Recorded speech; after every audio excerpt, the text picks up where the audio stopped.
اسلامی جمہوریہ پاکستان نہیں ہے، یہ تو گندی عورتیں باہر سے آئی ہیں جو پاکستان میں آ کر فحاشی پھیلا رہی ہے، اللہ اس کے رسول کی نام کی توہین کر رہی ہے اور اللہ اس کے رسول کی بے ادبی کر رہی ہے۔ کسی غلط فہمی میں مت رہنا، یہ پاکستان بنایا بھی حضور کے غلاموں نے تھا، پاکستان بچائیں گے بھی حضور کے غلام۔ سنو، میں قرارداد پیش کر رہا ہوں،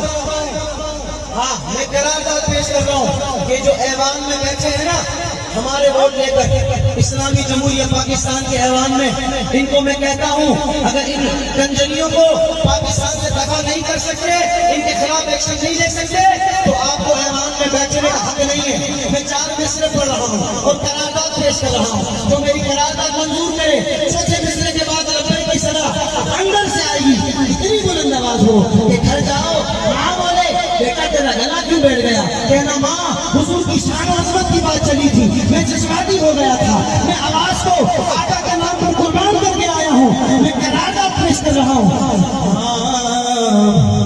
کہ لبرل قسم کے لوگ شرارت کو چھوڑ دیں،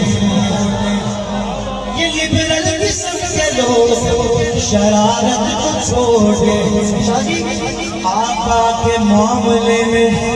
آقا کے معاملے میں سیاست کو چھوڑ دیں۔ مسلم بھائی قرارداد پیش کر رہا ہوں، 2 مصرے باقی ہیں کہ آقا کے معاملے میں سیاست کو چھوڑ دیں۔ سنوائی ہو رہی ہو جب جب پارلیمنٹ میں، سنوائی ہو رہی ہو جب جب پارلیمنٹ میں، ناموس رسالت پہ وزارت کو چھوڑ دیں۔